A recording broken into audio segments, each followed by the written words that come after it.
And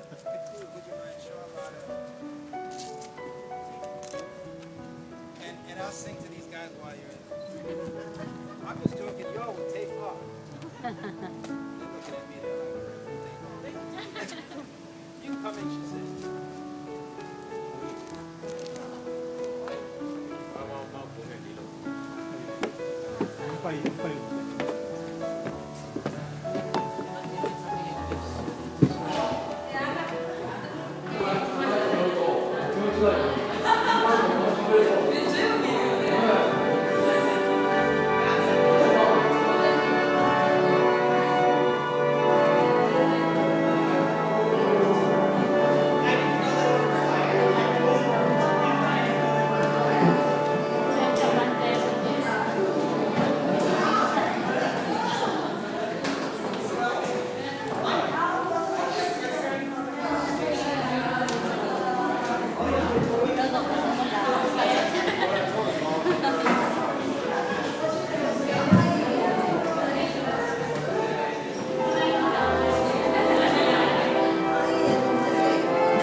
Sabbath-keeping Adventists. Amen.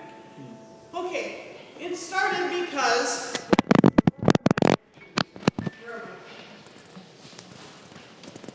there you go. Well, where did I let you go? Where are Jay and Andrews? Got it. Okay.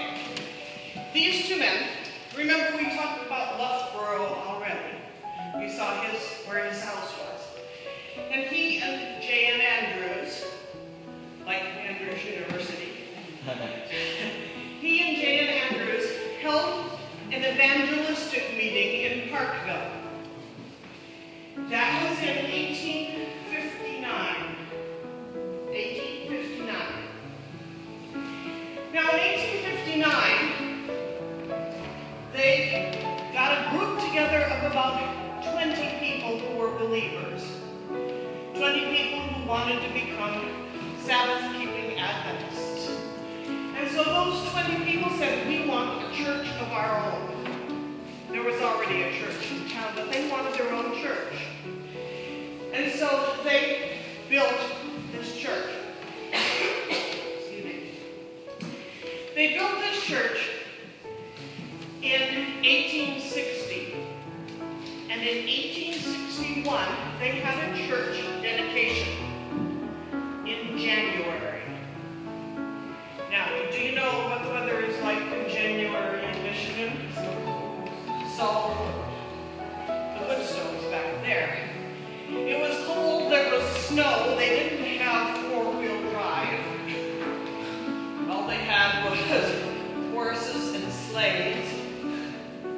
And they invited everybody. They put a notice in the church paper, in the Review and Herald, and they said, everybody come. And they made a list of all of the people they wanted to have come. And so they said, we want the two ministers to come. We want J.N. Andrews and J.N. Loughborough to come. And we want Elder Wagner to come, and we want him to preach. And he did. And we want Elder and Mrs. White to come. They came. We want John White to...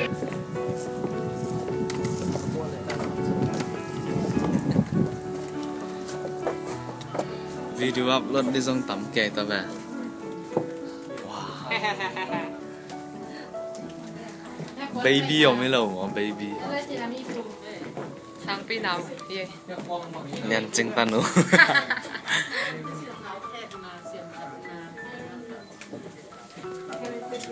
Xinh mà suy đồ quá.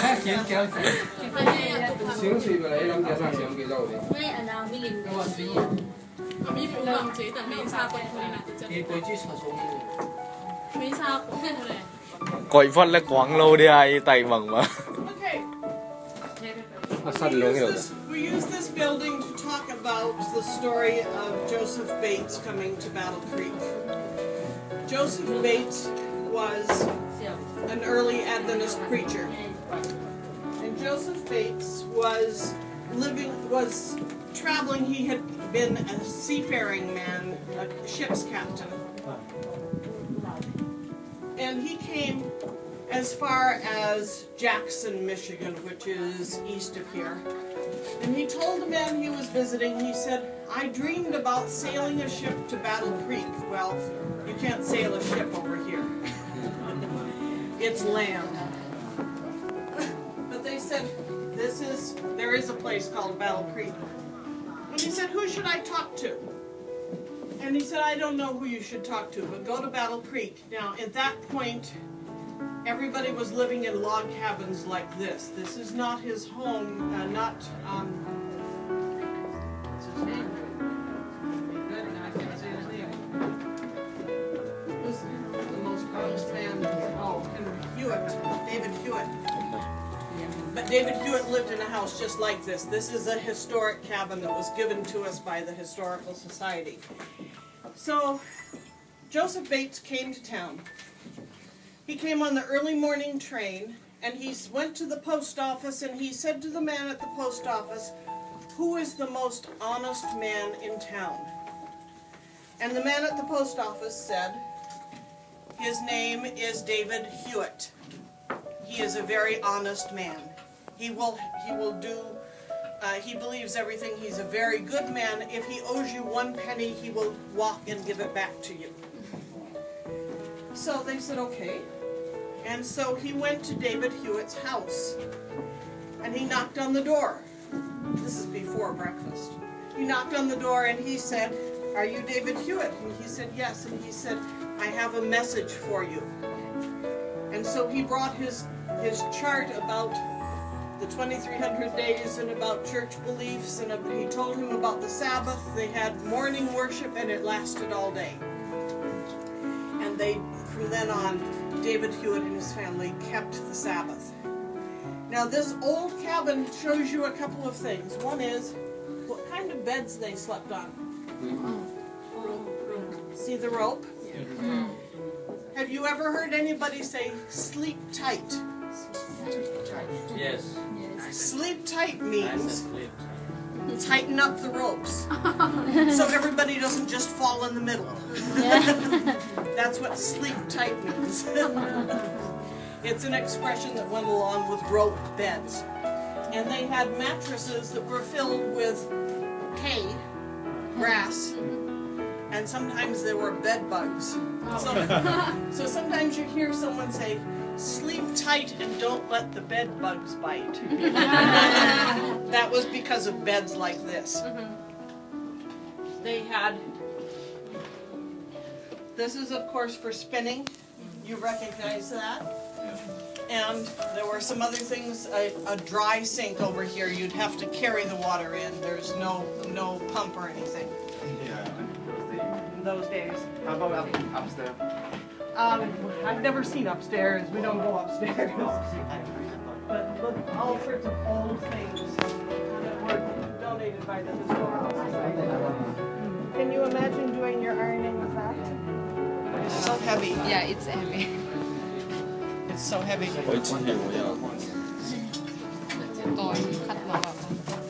So, How do they make it hot? You put it on the stove. Wherever the stove is, you set it on the stove. You let it get hot. Then you come over, you try to iron with it. Try not to burn your clothes. So how are they doing over there? Are they even in the next building yet? I have no idea. Well, maybe. I'm not sure about that one.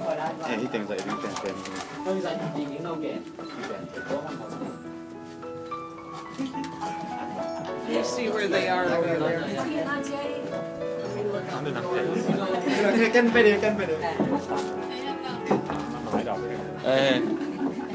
Mọ lắm. Khoan xịt keo mà. Đến đây về tí tôi gì đó.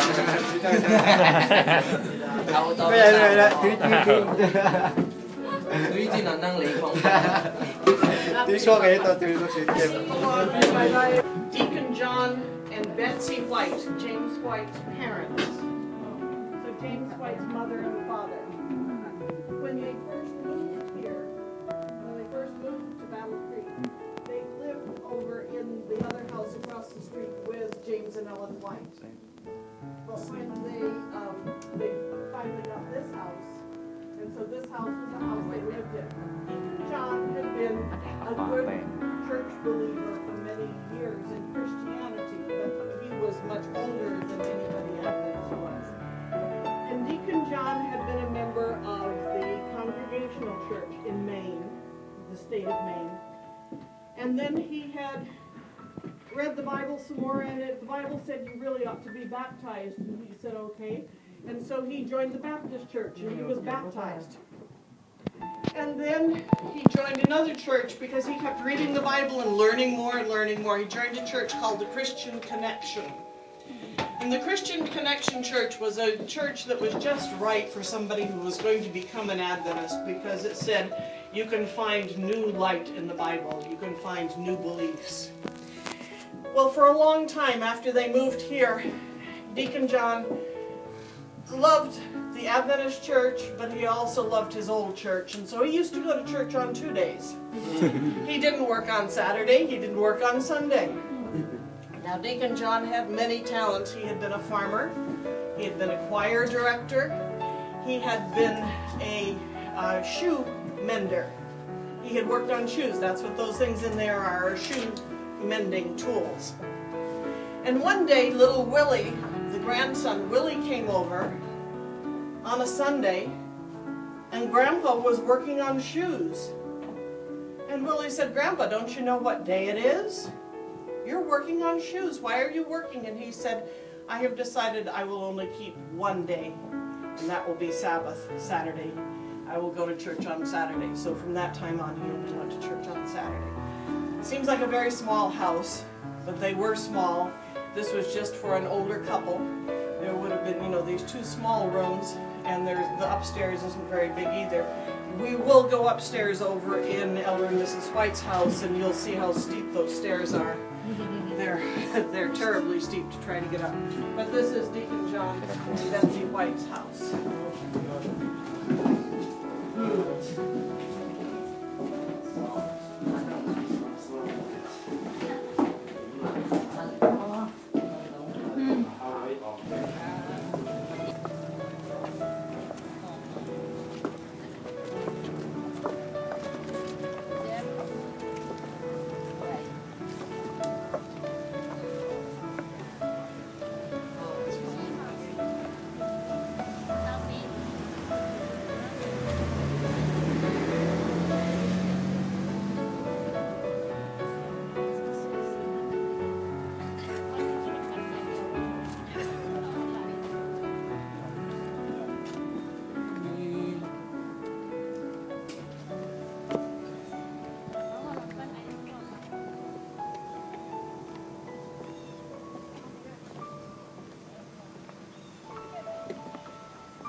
Pian mo. Pian. Có ý sung lút masa ding. Kitchen ji. Kitchen. Bukan pan lun masa ding. Kain tu nga pen luk na ni on. Alom pa to alum naw ni om lum khom lum bang nga lum khom lum ni am chile. Ama akam sang hu cha pan tu ni te a ho hun chang anong kai sak lum na di alom pa ta lum khom lum. Alom pan. Alom pa to alum sim pai na.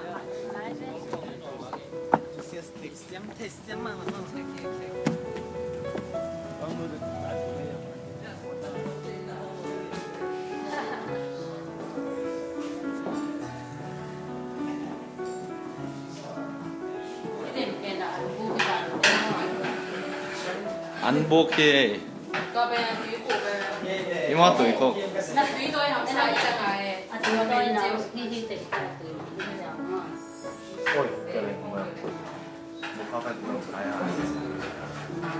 Nhưng mà tuổi cục. Ăn buộc sung á tuổi cục cũng bạ rồi này. Tuổi cục á tuổi ông lâu bia. Ni đang lại tuôn rất là quạt pian lại đây ăn nghe lại đây. Mà tao nôm pian lại nó kiểu này. Tụt lắm chăng với cộtเขาได้ไปหมดตัวยมเขา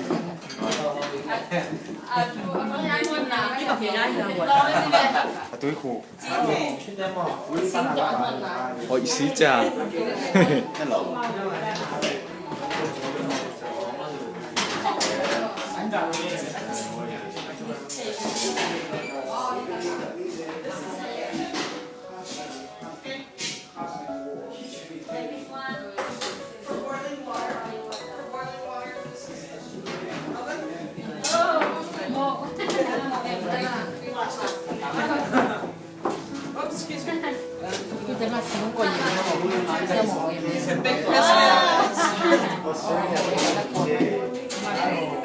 Oh, em na.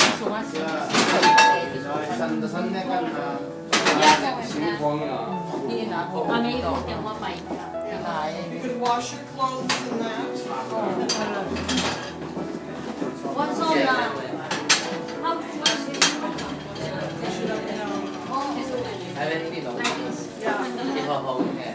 One shop na. There is a pump.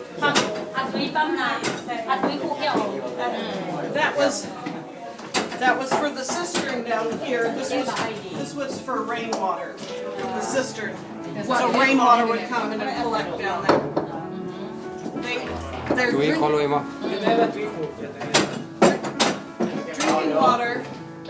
drinking water came from a well that was nearby. Because they had that for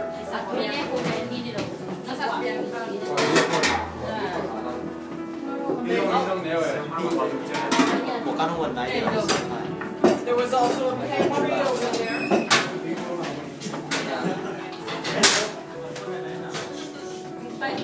There's another group group in here, so we have to be a little bit quiet.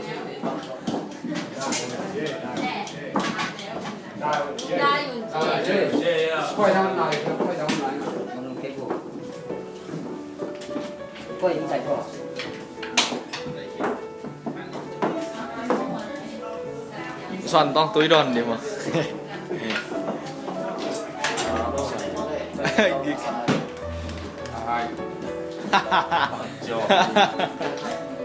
Hòm đến tên cài chữ tòa tần.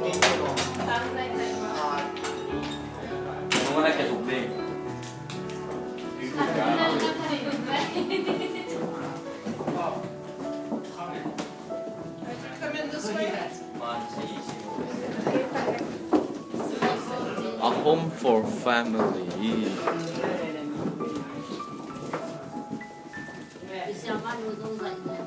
Here, you can go ahead and take pictures in here, and I will tell you about them in the next room. This is the way the walls were made, with nailing up boards and then putting on plaster.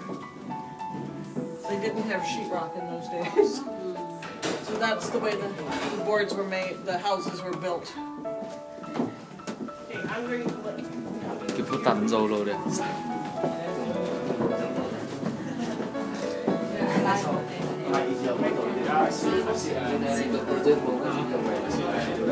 Wow, lại ôm mò sang tổng rồi. Original live.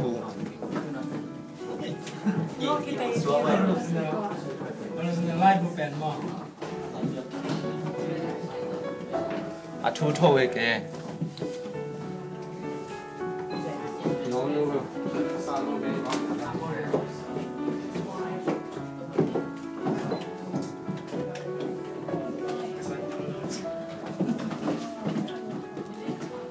The great controversy more Christ and Satan. Satan le to ba Giêsu và phản tung à. Cái đầu nó liên biến này nào lại vô bèn này originally. Cái bèn mà. Jadi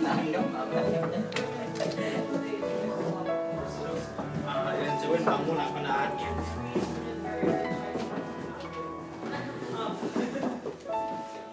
So they would do that. They would squeeze their waists in very tight so they could almost not breathe.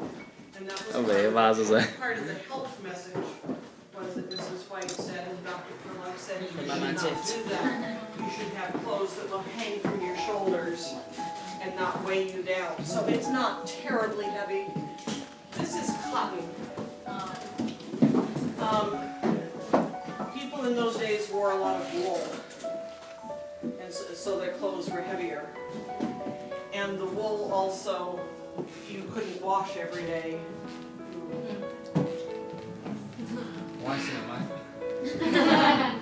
So they got, clothes were very heavy, and taking a shower every day or taking a bath every day didn't happen.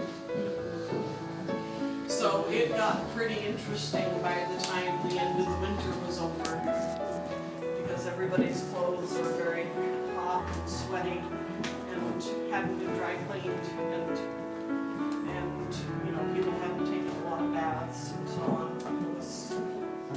It was pretty impressive. The reason that room in there was too crowded to talk in there, but the pictures in there are of some of the early publications of Mrs. White's, some of her early books, things that were started writing in this house upstairs.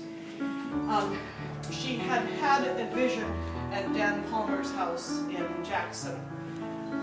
She had a vision in Ohio, of the great controversy of all of the things that would happen to the church, starting from Genesis, going all through the Bible, then going into the early Christian church and so on, up until the time of the end. And so she had this vision.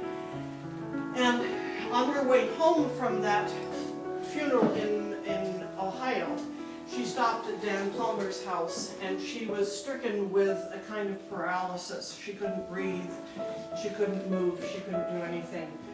And later on she was told that was the devil trying to prevent her from telling about her vision. She did tell about the vision over in that church the original church, like the one we were just in, the second meeting house. That was where she for the first time, told people about the vision of the great controversy between Christ and Satan. The books that you saw out there, some of the early books, you also saw pictures of the family members. They had 4 sons. One was a baby who died about 6 weeks after he was born. One son died up in Maine. He was about 16 years old. The thing was, the Civil War was going on. People were practicing to be soldiers, drilling, marching, practicing shooting, doing all sorts of things, just north of here. And the white boys were getting a little curious and interested, and it was kind of fun to go up and watch the guys be soldiers. And they were interested in this warfare business. And so the whites said, we need to get our boys away from this. So they went back to Maine for a while. While they were in Maine, one of the boys contracted pneumonia and died. So this is the only home where all 4 of the boys lived together. For a very short time. The whole family lived here. The pictures on the wall were of Mrs. White's funeral. She died in Elms Haven, California, but she was brought back here to be buried with her husband, who had died here much earlier. And so the whole family is buried in the cemetery in Oak Hill. What else is out there? There is, let's see. There's the original tombstone that they had on the baby's grave. It broke off, and so they saved the piece and put up another tombstone. That room and this room were the in-law apartment where John and Betsy lived for a very short time while they were getting their house ready across the street. And it's possible that other house guests also lived in these rooms, kind of guest rooms. Okay, let's see how it's going over here.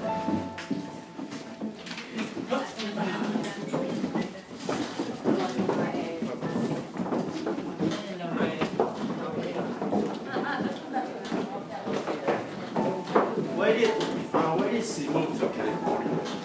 To Elms Haven, it's right near PUC. What's that is? Up north of San Francisco, near Napa, California.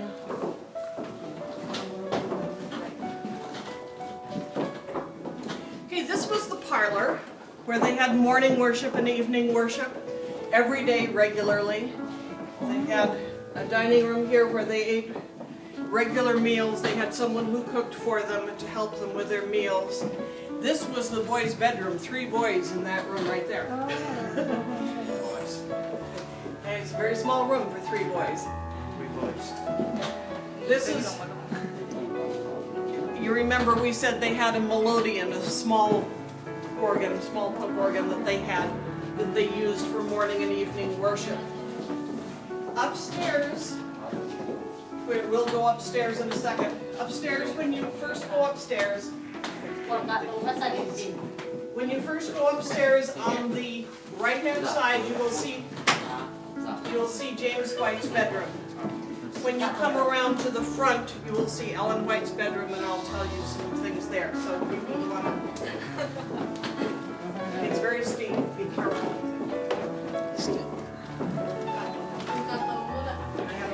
Skirts on there. I think the James White. cái này là một việc Khẩm lệ hơi ta cái cầu tôi lại hậu bao quân nó bay lên Có lên nào? Ngon tao ngọt.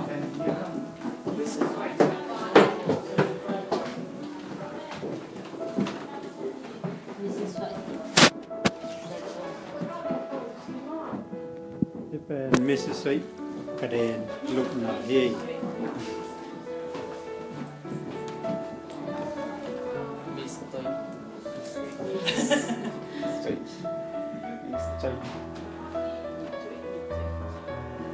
People have lived in this house until the Adventists bought it back again. People lived in this house continuously. So people remodeled and so on, but they've tried to put this back as much like the original as they can.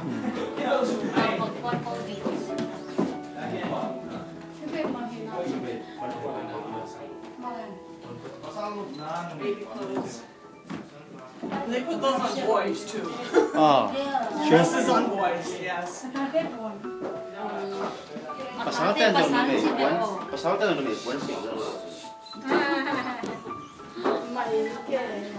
I have pictures of my father and my uncle in little dresses. Like a girl?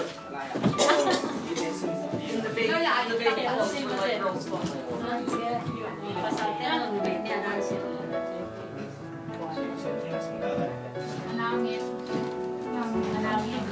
Okay. Thì mình hiểu cái nó vừa lấy.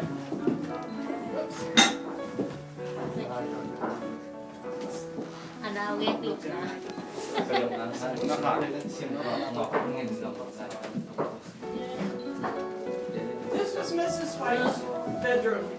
It was also her workroom. She spent time writing, not in this furniture. You understand, none of this furniture is original to the house, because they didn't say, well, we're moving now and they want to have a museum, so we'll leave our furniture. They had to take their furniture with them, but all of this furniture is old furniture from that time period. And she sat in a chair very much like this and did a lot of writing here by the window. It also had a place for the children to play. And it also had this. Now, you have to see this. What's this? Rags. A ball of rags. What would you do with a ball of rags? Make rugs. Make rag rugs, like this. Well, Mrs. White was ripping up rags one day. And she was ripping and ripping and ripping. And James White came home with someone he thought was an important minister. And here sat the prophet on the floor ripping up rags. And he said, that's not appropriate. He said, you should be more dignified. You shouldn't be ripping up rag rugs. So, on his way back to work that day, you remember when I was singing to you at the very beginning, in heaven above where there is love, there'll be no sorrow there. Okay, on his way back to work that day, he sang, in heaven above where there is love, there'll be no rag rugs there. No more rags in heaven. So, she stopped making rag rugs. She started taking up knitting. Knitting was more dignified. It wasn't ripping up old rags. So she followed his suggestion. But it was here where she wrote. It was here where the children played. This was her bedroom and where the baby would have stayed before the baby died. And it was a place that had many, many visits from angels, as you can imagine, because this was where she was doing her writing. So it's a very, very special place, and one that we used to end the tour, to leave you in a place where you can remember the very special mission that we have here of talking about the beginnings of the church. And what a wonderful message we have from Mrs. White, and what a wonderful place we have here to talk about that message. So this is the end of the tour officially. Thank you. Oh, how do we get to the cemetery? They have a map up at the office where the Kellogg exhibit is. They have a map, and so you can look at the map and they'll tell you how. See? Oh, I'm not good at this. But there's a map that will tell you exactly how. Thank